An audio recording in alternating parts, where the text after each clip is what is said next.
Sure. Welcome to Expanded Minds of Cosmos. Today, my lovely, humble guest is Stephen Popiotek. He's a metaphysical teacher and a cosmic shaman of a great degree. Thank you, sir. You humbled me with your knowledge, and I appreciate you. We can Thank you, Raymond. Thank you, brother. Listen, it's an honor to share with another like-minded sage. Absolutely. So, I mean, in terms of, I guess I'll just start discussing a little bit about my work aspect, what I really do with clients, if you want to go into that part for sure. Well, basically, I mean, I'll have a little bit of background too. I'm basically 50 years old now. I started meditating when I was 16 years old, a very long time ago. Went to different like gurus in my late teens, early 20s. Had a lot of early breakthroughs with my Kundalini work and different types of meditations that I was studying. Began to receive contact from different beings on both positive and negative sides of the fence, so to speak. So I had to learn discernment very quickly and understanding, more the polarity of our world that's present here. And, that kind of led through many other series of events. I talk about some more of that in a few of my videos on YouTube as well. There's a solar mysticism bio that I go into more of my work I started doing with the sun when I was in my early 20s. That was a major catalyst for my growth as well. And subsequently led to other areas of investigation and other experiences that were, again, very polarized. Then I started to work with people, I started doing some grid work first back in the mid 90s, planetary healing work, where I was being called by guides and some of the solar beings that I worked with to start to hold meditations at certain sacred sites to help clear some of the blockages in the land and hold space for new geometries, new types of structures that want to be grounded to help increase the flow of love and light through different locations that were being blocked or negated by other more shadowy forces that had the opposite intention at play, which we certainly see that going on a lot these days with the desire to harness our collective fear energy, or keeping people in loops that we should be breaking out of by now, instead of just regurgitating and opening up old wounds. So a lot of the work has been focusing on trying to, clear out those blockages for our personal and collective ascension process, and that part of that healing process that I started applying with the land, then became more applied to people individually, and doing individual sessions with them. That has evolved tremendously over the years and has spawned into different niches that I have. So there's a wide range of people that I work with in what I call a larger category of cosmic shamanism. But it's also like, it connects more to the higher, like it's almost like a blend of shamanism and magic and guided meditations and energy work kind of brought together. And so to describe it simply, from the outside perspective looking in, when I work with individuals, I always start off with invoking the archangels and different guides of the 6 directions, the 4 and above and below, to create a basic grid. I have a lot of crystals and artifacts in my apartment as well, so I create a specific grid in preparation for the work I do, whether it's individually or collectively in groups. And so initially for many years, I would work with clients only in person, and then that evolved into doing more remote work as well. And so now it's more the inverse, but I would say probably about 80% of my clients are on Zoom and 20% in person. So, during that process, after I did invocations, I also play some music in the background, some like world chant music in the background. I only play during the work period. So it helps me to kind of like my Pavlov response, where it helps me shift my brainwave states much faster into specific trance states that I'm doing while I'm awake. And so during that process, then I lead the client through like a guided meditation process that is pretty much channeled in the moment for them. So I'm doing a combination of like diagnostic scanning of their field, but that kind of happens in successive layers, throughout the actual session process. As they meditate with me and as they go deeper and they're surrendering into the process, then the easier it is for me to kind of help be a mirror for them, right? And to hold space for their guides and their angels and our higher teams that want to come in to help them explore what is relevant for them in this moment to actualize, clear, attune to support their own alignment for their highest good. And oftentimes it involves first like an auric cleanse, in a sense, seeing what's going on with the chakras and different points in the body. Also checking the land around them, because some places I work with remotely, there's a lot of heavy energy below their house or in the area. So that can also be an impediment to even get to them energetically. So we usually need to do some work on a little bit of a feng shui for their local energetic landscape and call in different assistants so that we can have a clearer connection from Mother Earth's core up into their location. Really? And there's been a lot of interferences that have been going on in different locations that I have seen, and by certain intelligence agencies and certain negative extraterrestrial groups that have kind of been working in concert to try to block the Kundalini of the Earth. So that's kind of another topic we could also go into a little later. But it's all connected because our personal story does have an intersection with the collective dialogue, space in that sense. So the more we can ground love in our space and all the way down to the core of the Earth, the more that can echo out into our local areas and cities and create a stronger foundation, right, for that process to continue. And we oftentimes we go into past life aspects where I'll channel different past lives, the people that I'm working on, and have them connect to it and do some soul retrieval work or karma cleansing if they need it. Oftentimes there are a lot of clients I end up have some heavy stuff from past lives that have also created reverberations that need to be addressed, whether, and specifically sometimes like whether we're persecuted or, had black magic done to them, or different shadowy structures that were kind of creeping around their field still, that basically needed to be transmuted and let go of. And sometimes I work with people in themes where there'll be also people that are incarnated from certain historical time periods or certain star systems that'll kind of work just synchronistically during a certain given time period. The favorite part of working with clients are more for star people and those who understand that they are not from here on a soul level, and to help them kind of connect more to their galactic origin points. And so I help build the bridge. That's why I call it cosmic shamanism, because it's not just about earthly connections. It's also building a bridge from Gaia mind to our galactic consciousness mind, and to the consciousness of other planets that we were connected to, that are wanting to help us evolve and build the bridge. So that's a little bit. I could keep going, but if you wanted to say something there, I wasn't sure if you wanted to say. Okay. I'm loving it. I'm loving the vibe. No. Sure. And so during that process, there'll be sometimes also waves of people say that are Pleiadian star seeds, that they'll come in, or Arcturian or Andromedan, and that helps me open up more of a space to see what's going on with that outreach program, because there is a big outreach program from our celestial brothers and sisters that are, building amazing infrastructure on the inner planes and outer, but first it starts on the inner, so they can help reach the hearts and mind of humanity in a more amicable way without scaring us, so to speak, or being overwhelming with their energy. But there's, it's not always a smooth process, because, we've had a lot of negative groups, physical human ones, as well as off-world negative visitors. They're doing the opposite. They've been building dark bridges to dark planets and dark grids that have tried to contain consciousness and harvested for their lesser than holy purposes. So half the work is deconstructing, and identifying and deconstructing the roadblocks that have been put in place to deliberately try to inhibit humanity's consciousness from evolving to that higher plane of existence that we are going into inevitably. But it's just a matter of how bumpy along the way is it, and so it's kind of like the expression, it's always darkest before the dawn, and so we have that play of duality going on at a very high rate these past few years especially. So part of the work I also do, is with sometimes where I work with clients, they may be getting affected by those nuanced or not so nuanced application of negative technologies, energies that are being thrown in certain areas that are trying to like sequester consciousness so it doesn't open up. And then I learn more as well through working with other people. I'm like, oh, what's going on in this part of the world? What's going on in this state? Almost like looking at from a metaphor of computer systems, like identifying what's the new energetic malware that is being run or being applied, on certain people or in certain areas. What do we need to do to provide a stronger firewall or an anti-malware solution?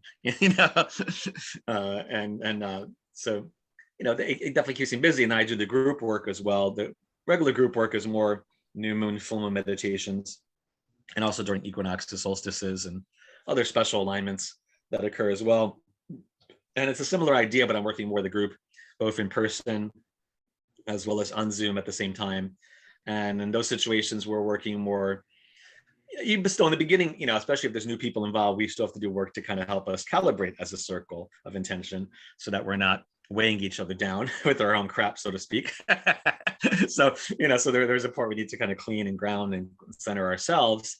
And I kind of oftentimes will channel messages that always people will say afterwards, well, I felt like he was speaking directly to me. And I'm like, well, we're creating like a group of love telenet, or a group of love, chat room on the inner planes, where once we have the right keys, just like the password to go on Zoom, we can kind of tune into a common space where we can have that dialogue, and sharing.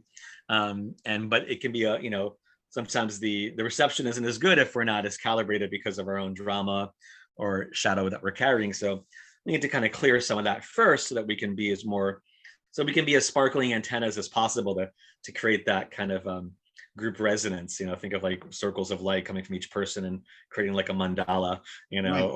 or like and then yeah, and then we kind of meet in that center place, but it has to be coherence there in order to stabilize, like the station that we're kind of both creating together, as well as the higher beings that are coming in for the meditation. They're meeting us halfway as well. So it's not just like we're having our own little isolated chat room. It's more of a larger space where angels and galactic beings and inner earth beings that are positive are engaging us and know that we're coming from a place where we want to be of service to the collective good. And so they'll show me other things that are happening on a bigger level, where they may put us on assignment, to help clear out certain blockages happening on a more global level, or to build focus on specific bridges of light that are coming, that want to be extra fertilized, right, or constructed from specific galactic beings that are helping us, or maybe a lot of work on the magnetic field of the earth or the core of the earth. There's so many different permutations that happen, throughout the work.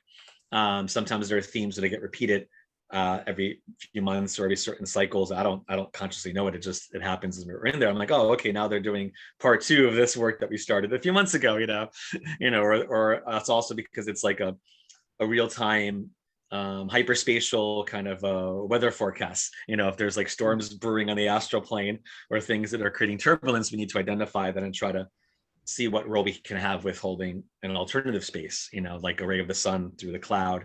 Can we pop a hole through that and, create a space where people can activate more of their hearts and remember that we're here to bring love and divine love into all areas of our life, and not give power to the fear and separation as much, but also not deny its existence, because it's been an important part of our journey, right, individually and collectively. But we also don't want to, we also don't want to be too new agey about it and what I call spiritual ostrich syndrome, and like stick our head in the ground and ignore all the stuff going on that's not so pretty to look at, just because we want to, bypass it or go to the next level without actually doing the real work of facing the fears. That's right. Really a lot of escapism, that happens these days too. So anyway, so that's more of a general thing to describe it. And I do workshops once in a while, especially when I travel more different places, and on like the Tree of Life, on the Kabbalah, on some Egyptian mysticism, cosmic shamanism, also more lectures and things that are going on at the bigger level too, from like more of the shadowy topics I try to expose, because I have a lot of experience with that from my life of being exposed to it, being thrown in the middle of the deep end of the pool, and also having to help clients out. I would say a shaman has a very interesting role.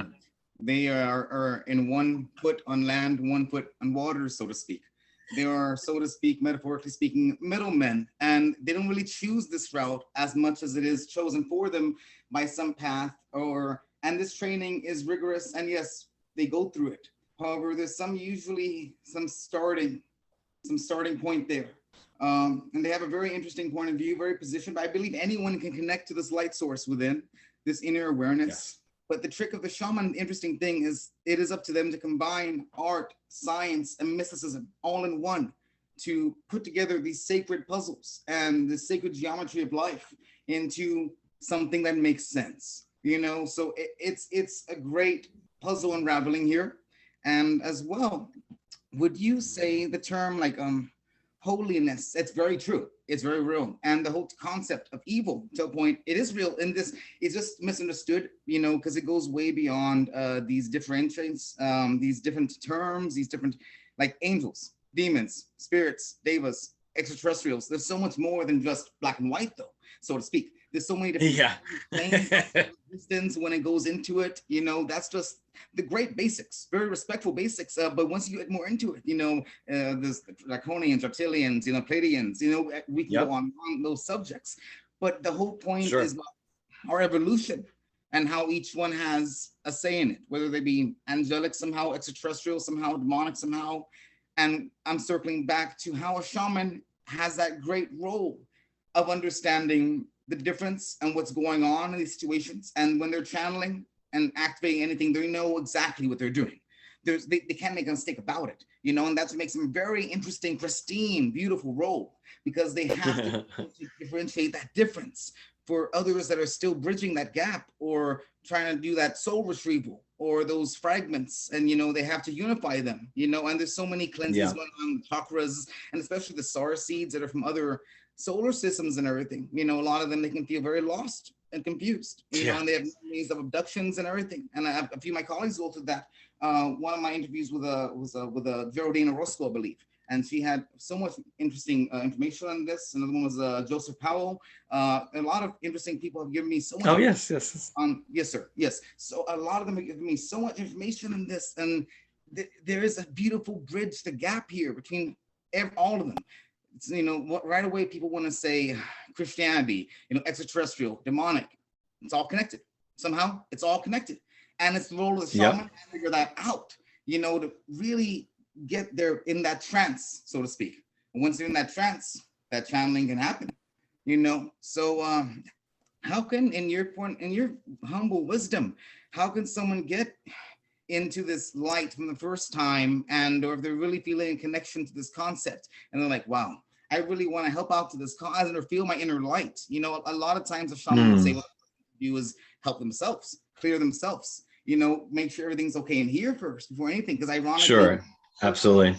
Ironically, you know, they can cause more damage if not careful without, you know. So what would you say to that, sir? Like, yeah, it's very true. And also just funny that you mentioned Joseph before, because he's actually one of my clients and friends too.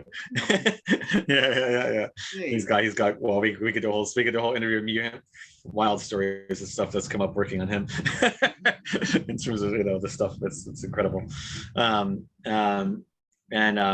to get back to what you asked, yeah, I know, definitely. I mean, it's also like learning curves. I mean, right, you know, no one's perfect, and, you know, you can't, like, it also starts with the heart, with your intention, you know, is very important in creating a space of genuine open heart connection, you know, and grounding is very important, being able to connect to the earth. And for me, that's why it's like a balance of, you know, it's I more of like a white magician / shaman in that sense, because I'm not coming from like traditional shamanic like lineage of a particular, you know, tribe or something. That's not, I don't want to appropriate that term in that way. In that sense, it's more like neo-shamanism, more like a galactic idea, where it's like I've had many past lives as Native American in different indigenous cultures, and I've met other people in that situation. So a lot of memories and flashes, and ones I've met as well in this life that I've done work with, you know, too.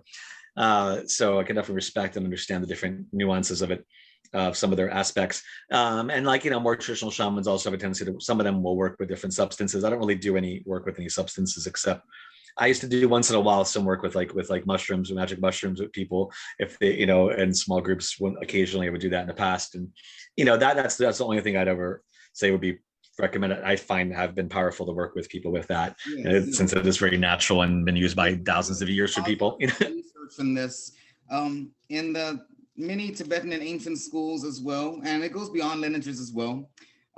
In general, I've always believed that the whole point is to overall reach a point where you're not dependent on any outside sources.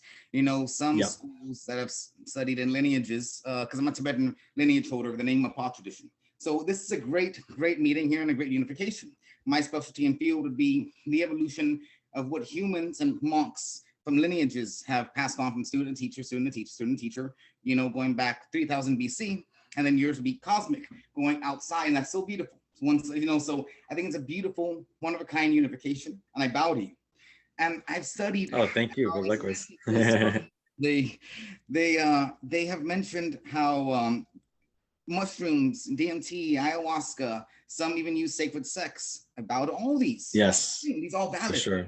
However, I think, and I would think, these are ways at most, I think the shaman sometimes should say these are ways that they can help, but they're never needed. And in the end, the whole point is to be able to access it without. That's the whole point. Yes. The 0 point access point and the stainless light without that help. Otherwise, what's the point when you really need it in a jiffy and or exactly in that point? we just indirectly gain a crutch on it eventually. Like at first it can help us a lot. Yes, frequency is beautiful, crystals are beautiful, and I still use these every day. You know, I combine them and they're very useful. Sure. But once you've reached that trance, that point, and you're always tasting that light, feeling that light, you know, then you should kind of like wean that off that stuff. And to the practitioner that doesn't need it, even better for them, you know? Yeah, absolutely. Especially in our Western culture, there's been a lot of misuse of anything external as well. I mean, I've seen so many groups misuse ayahuasca as well, and just people that, you know, that became like energy junkies, I call them, you know, in a sense where they replace drug addictions for other types of natural things, you know, or like a mixture of things, and it becomes like their sole practice or their like reason to gather all the time without actually doing any of the work in between. That is definitely, I would say, is a warning flag, you know, as well. And then you can create all sorts of other dramas and open up, you know, backdoors for not so nice entities that come through. And by far, you know, I've also had encounters, and I've worked with clients who've been really messed with by so-called, you know, shamans that pretend to be positive but really were negative and misusing their powers.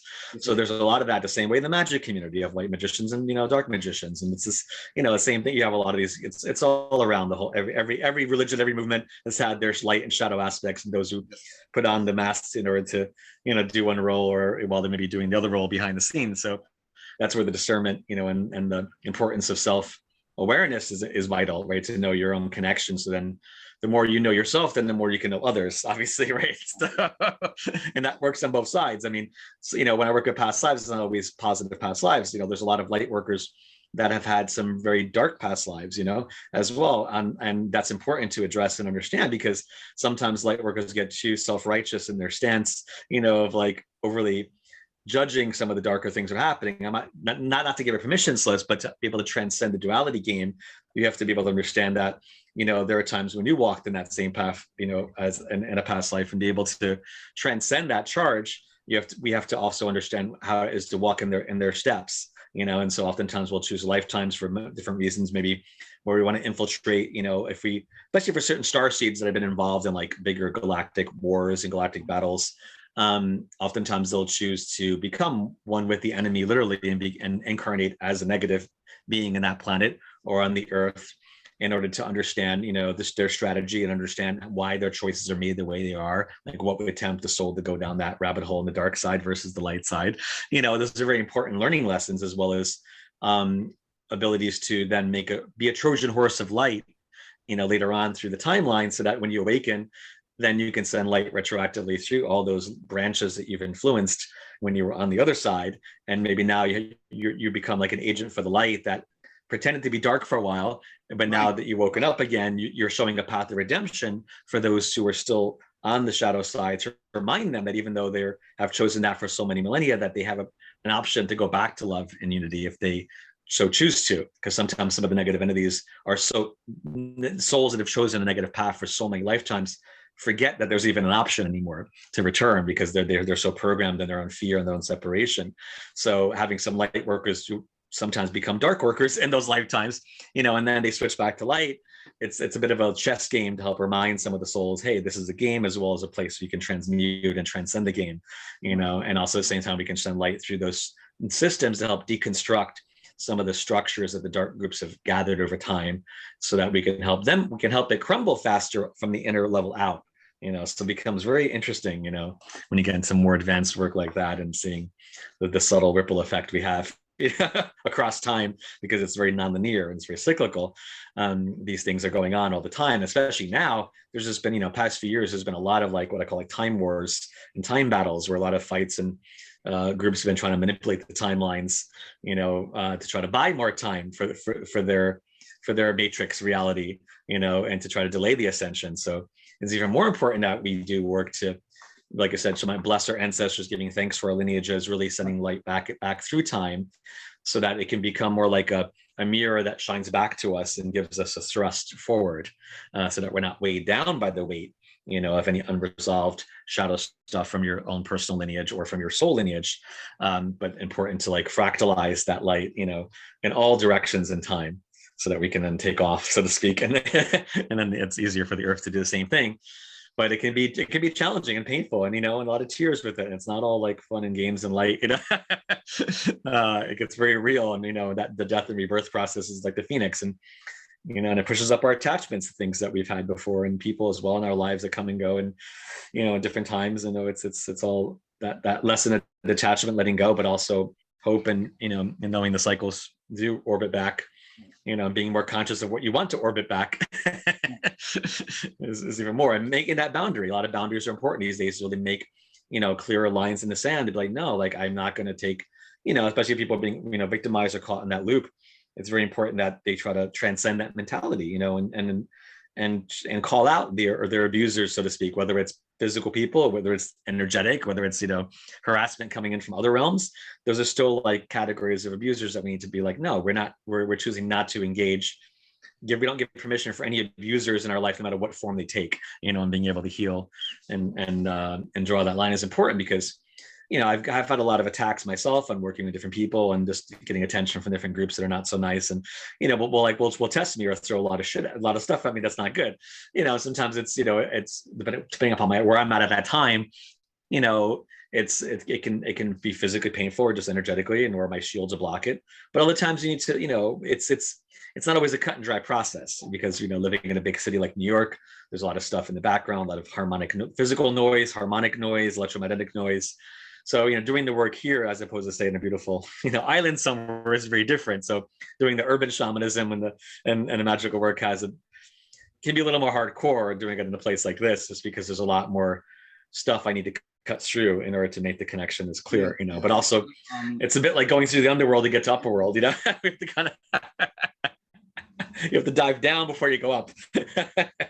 Oh, just because we're letting this part precipitate in our collective reality doesn't mean we give permission for all this other shit to come in. So it's very important that people understand that cascade effect is something that the dark forces work on all the time. So like digital currency can be good in the right hands when it's decentralized, but when it's controlled, or when the idea of like trying to create a space where money or value comes from something that we can't even tangibly touch or feel, then the next part of that is they want to commodify your energy. They want to commodify your consciousness.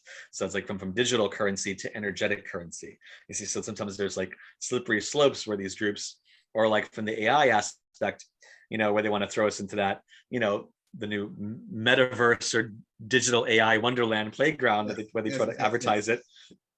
There's a whole other level of that I've experienced several times, and I know some people have worked on too, and recently as well.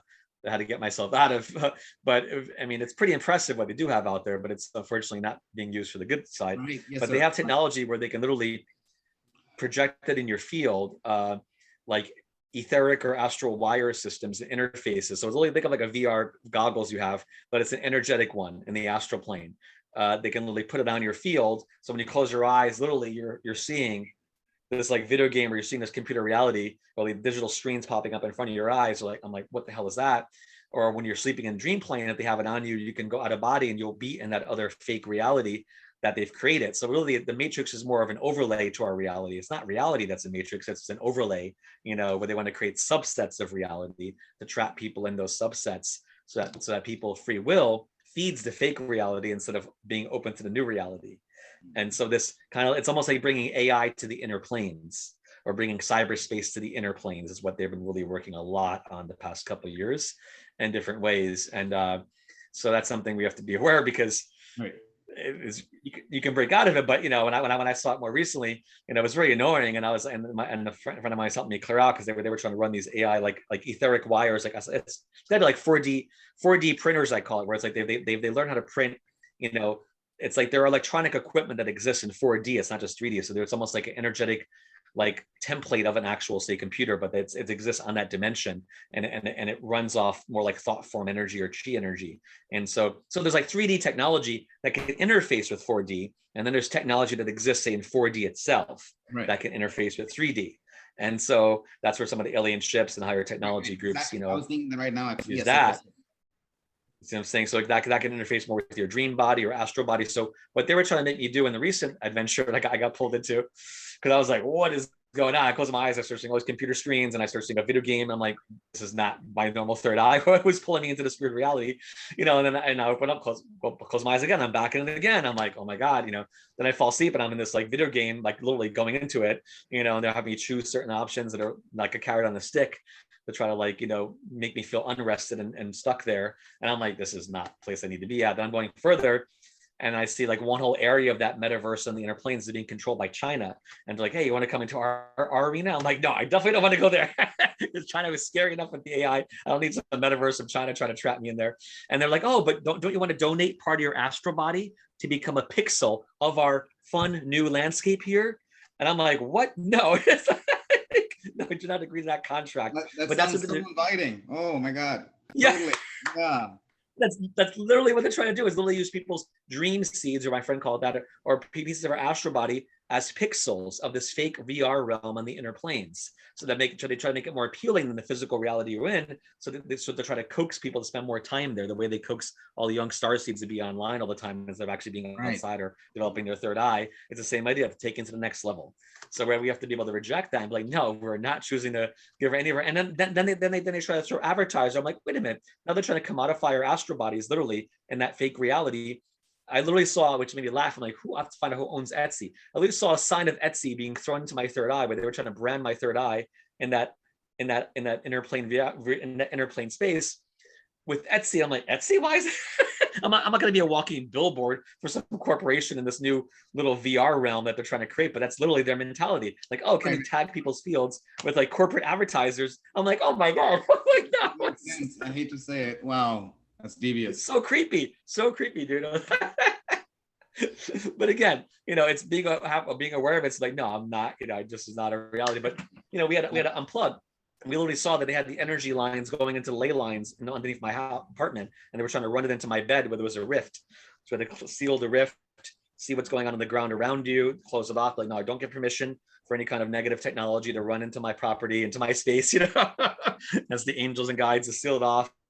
So, because I was like, how are they getting in here? They're running it through some little gap in my area that they were to sneak it in, just like they run, cables underground with the internet, or, same idea. They're doing this. They want to manipulate the ley lines, run their little fake grid lines, and use the normal earth lines and antennas they have buried in different areas as a kind of fake grid that they've created. And they only want people to plug into that, and it's like, no.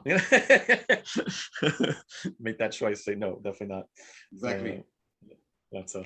Anyway, that's a whole other fun topic, but but it's important because this is stuff that they're really trying to implement now, especially getting Elon Musk trying to do the human trial test with the implants in the brain, which they've been doing that for decades already, in the covert community and my lab community, but he's kind of like creating more like a normalization of things they've done already for many years. Anyway, I'm not sure how much time or how are we doing time there. Make sure you're good.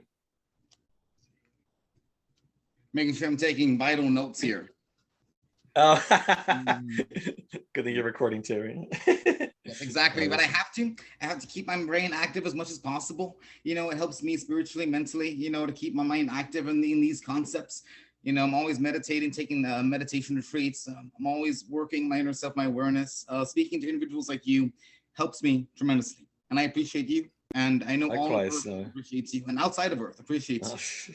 Thank you. Likewise. Now, you have so much information. I mean, maybe another time, man. I mean, that'd be great in more detail. Yeah, man. No, there's plenty of things to go into. Yeah, plenty of other topics, and stuff with Atlantis. A lot of things going on with that too, and oceans and different fun timelines and all that. Yes, sir. Definitely. Awesome, and maybe next time we can get more into the concepts of like soul retrieval, or a little bit more concepts on meditation, maybe too, as well. Oh yeah, sorry. Yeah, I know we posted that originally, but I'm a double Gemini. You have to keep me focused. Amazing. Trust me, amazing, and I appreciate you so much. Really. Thank you. Thank you. Wonderful, brother. Honor me. I appreciate you, man. You have a good day and also people know that basically since I do a lot of the events on Zoom, they can always find it. And I sometimes put some of them on my YouTube channel as well under my name. But I also make Facebook event pages usually for the new moon Send me those events. Links, so I can put them, right under, right there. Yeah, sure. So everyone will know. And And we're doing the next one for the big 222 activation next week. Cool. Side note. Yeah. Bro, awesome. Awesome, brother. Thank you, man. It was a pleasure.